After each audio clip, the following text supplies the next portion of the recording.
Line up here for our questions. I'm going to go over those rules that I already told you. First, it's rule number 1. Must be 18 or older to ask a question.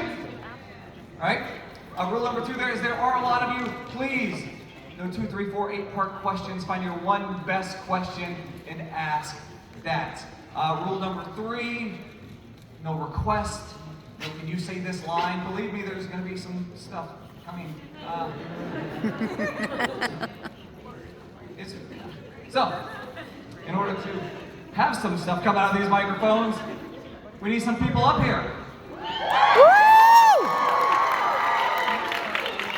So please, with no further ado, help me welcome to the stage first. You know him as the voice of Stolas.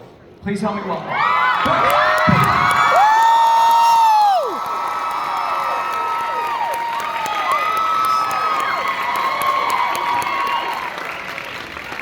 You know him as the voice of boxing. Please help me welcome Richard Horvitz.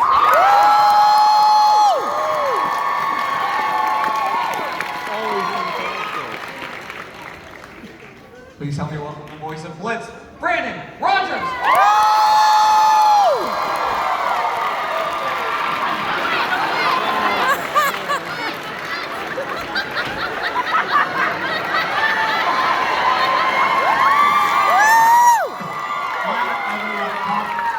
Quiet.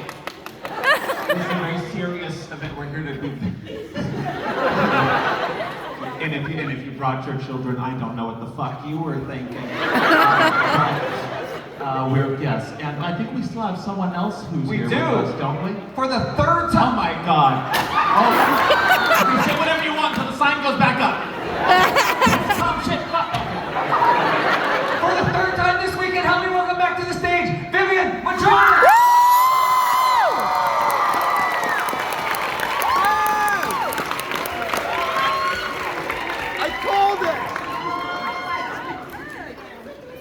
Welcome, everybody. Thank you. Thank you. I just love looking at Bryce as he's just looking at the chaos that happens in front of him. It's the best show on Earth and also on Hell. Florida is hell. Oh yes. Yeah. That show in Hell. I mean Florida. So did you guys, is this anybody's first time, by the way, here in Orlando? Nope. It's mine. No? Everybody's here? So did you guys, we talked about this in Hasman, did you guys hang out at the Epic Universe this weekend? This week? If you're talking about our hotel rooms, yes we did.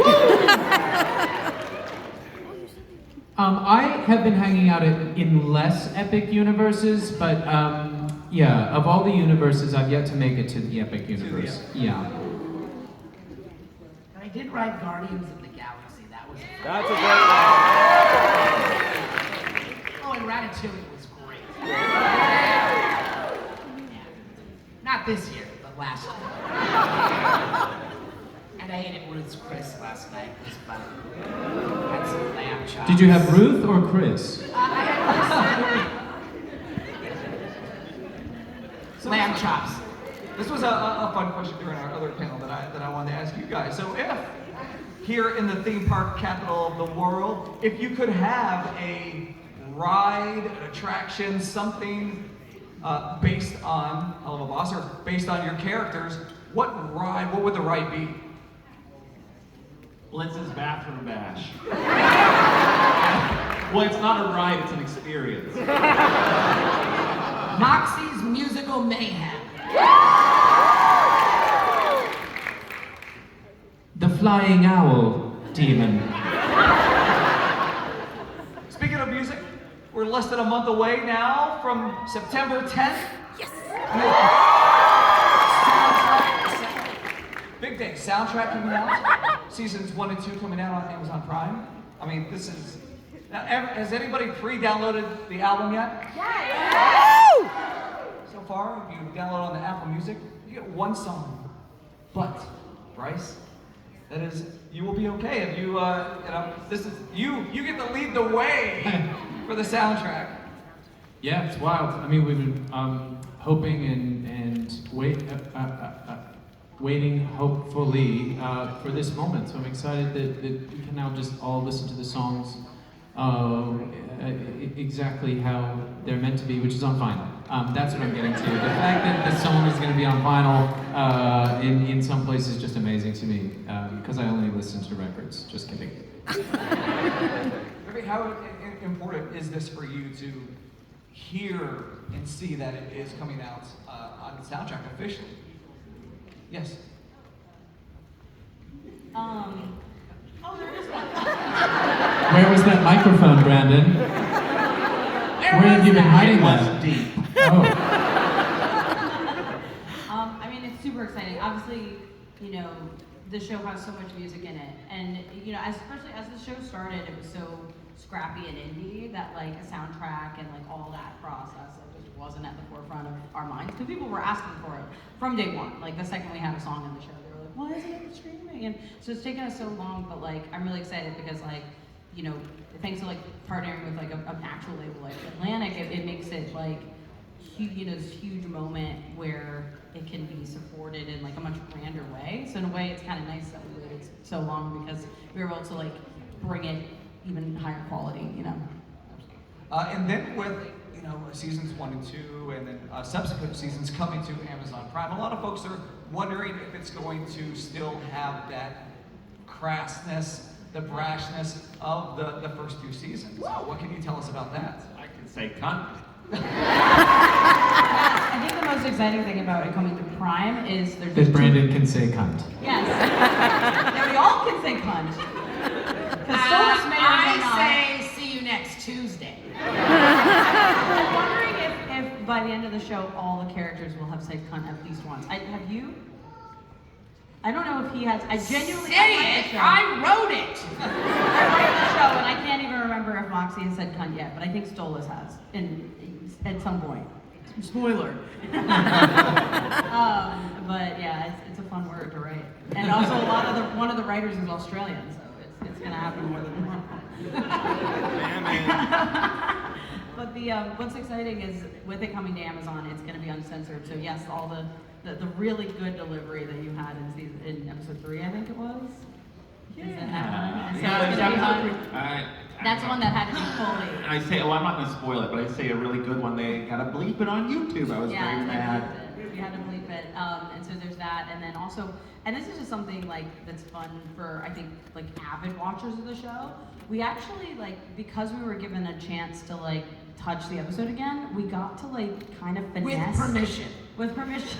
Consent. With consent. We had Jeff Bezos' consent to touch all our episodes. Yes. We consensually touched all our episodes again, and so every episode has just a little bit of finessing, and so there's like a little bit of like details that might be different, or animation that might be slightly different. All right, George Lucas. Yeah. So you know, so you guys might see something, but it's gonna be like the trained eye. Like it's not gonna be super big, but I'm excited for that too, because I feel like in a way there is gonna be like there's reasons to rewatch it. It's also gonna be in lots of different languages, which is cool. So. And an ode to George Lucas, Viv created a new character called Jar Jar Sphincter. Jar Jar Sphinx. Yeah, Jar Jar Sphinx. Jar Jar Sphinx. Jar Jar.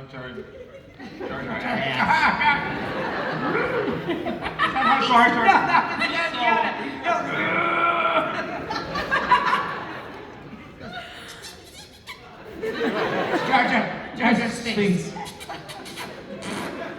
Very tight in here, isn't it? Now that I realize I haven't seen one toilet bowl in Star Wars. I've seen them eat. I know they eat. But have you seen? Is there an episode or a movie where there's a toilet? You fucking pervert! Why would That was way too fast an answer. Mandalorian wearing his pitching one off in front of Baby Yoda? Grow up, you guys. We're here to talk about a dignified show. How quickly we go to poop.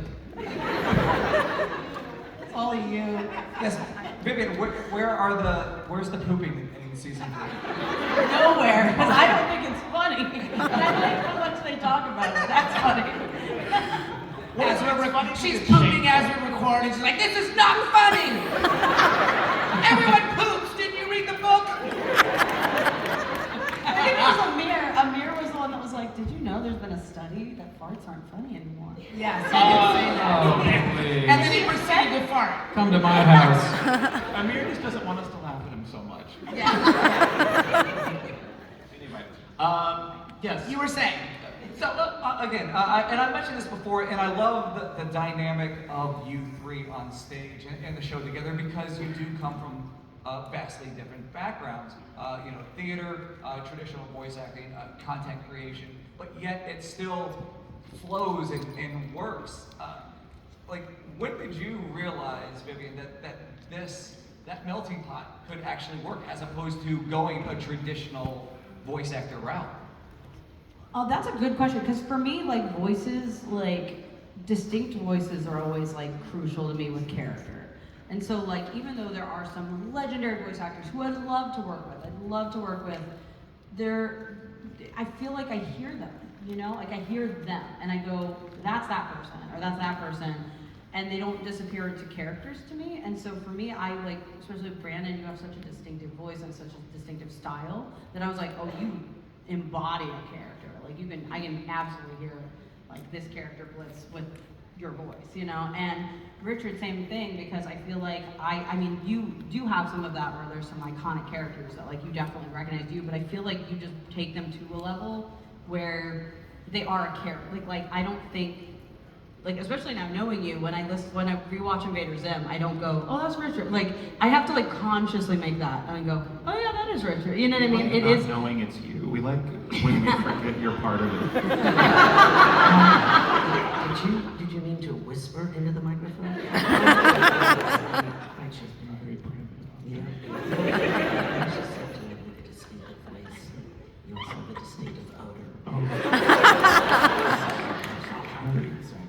And I couldn't hear any of that. I was Oh, just okay, like, gotcha. yeah, for no reason. But, and likewise with the theater actors that I work with, like Bryce, like, I think with you specifically too, it was like, a lot of it's through music, because the shows are so musical, and I know these characters will sing, and so I'll be listening to soundtracks trying to get inspiration for the character, and I think I was listening to Gentleman's Guide, and I was listening to it, and I was just like, I feel like this, and I did ask Cass, I was like, do you think this actor would read? Like, do you think that's a possibility? And they were like, oh, we can try. And then you did, and it was wonderful. And it was one that I did tell them, though. I was like, you don't need to send the song audition, though. because I think the song audition might have been, like, I forget which one it was, but. Yeah, I think the suggestion was to sing a song from Gents Guide, and so I remember being like, well, I can't do it as well as the guy on the album. That's what, yeah, I heard that in the audition, and I was like, oh, this guy's got a sense of humor, I like it. So, that was really special. So yeah, I think for me though, I want to find people who escape into characters, and I feel like, to me, that's why I don't look to, like, I don't need, like, to go just as one world. I feel like all of the worlds have a uniqueness to them, no matter what experience an actor has in the overall industry. Now, Richard, for you, someone who, you know, traditional acting, traditional voice acting, what have, you know, being a part of this and helping with direction, what have you actually taken away? What have you learned from working with folks outside of traditional voice acting? Mostly STDs. Especially from some people. All day. You know, I approach it the same as, you know, we say traditional voiceover. This is actually traditional voiceover for us. But you're talking about, like, in regards to maybe a network or cable type situation. Like working with folks who aren't traditional voiceovers, but learning, you know, what does somebody from stage, somebody, again, like Brandon coming from content creation that isn't a traditional, what have you learned from them that you have taken into? So for people like, let's say, Bryce, I personally think that theater is perfect for voiceover because we're very expressive in theater like we are expressive in the booth. So it was very easy with Bryce. Bryce was like, took to it like a fish to water. Brandon is like an improv genius, and that is very important in voiceover. because people always ask me, how do I get into voiceover, or how do I become a voice actor? And I'll always say, focus on the actor part of the voice acting. Most people can say, oh, I can do a bunch of different voices, but Viv will tell you, we know a lot of people that can do a million different voices, but they can't play in what I call secondary realities. He lives in a secondary reality. So all we have to do is like put a mic in front of him, and then we come back 3 hours later and he's done something in there that we can just edit together in an episode, right, Viv? Yeah. That's what I've taken away. Taken away. And I want to add to that one thing I observed about the creation of this show is that it doesn't have boundaries. And I think that things like, even the labels, like traditional, content creator, like there's so many more labels that you could give to all of us, and I think what Viv has done in a nutshell is looked past the label that maybe the business has given us. Like, Brandon's more than a content creator. He's an actor, he's a comedian, he's a writer. Like, you could give him tons of labels. But none of them really are the thing that Viv identified. She identified a voice and someone who disappears into a character and is able to play ferociously and fearlessly. And, you know, Richard's just as much a theater actor as he is a voiceover actor. And thank goodness I wasn't just a musical theater actor on that tape, or at least it didn't just sound like that. So I think if anyone's looking for a lesson today, the teacher in me is desperate to say, like, look past what the label or the boundary that has been set by a business, and try and find the person and the performer and the artist behind who you're interacting with, and look for what they have that's beyond what they've been labeled, because that takes fucking guts to be able to say, well, I'm gonna hire this person. I don't care what they've fucking done in the past. They're the person for the job. And I think that just speaks to the fearless creation that you've done here, Viv. And look what it's fucking made, you know? Yeah.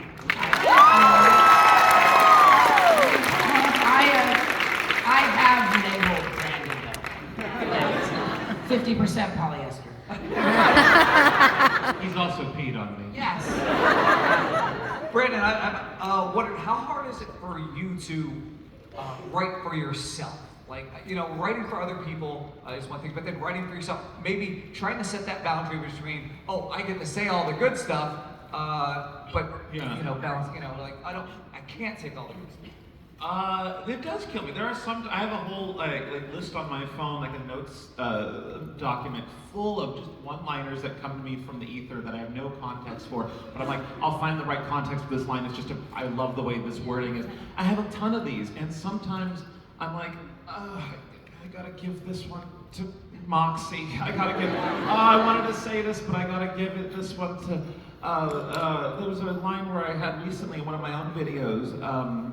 Luke Skywalker says, "What good is a sister if you can't even fist her?" And I really wanted that line, but I had to give it to the guy that played Luke. And I really, so yes, it's tough, but you gotta think what's best for the, now story-wise, writing for Blitz is fun sometimes, because I do relate to him, so it's easy to write for a character you can relate to, but then there's all these moments of growth, and that's not fun to put the character you relate to through growth moments.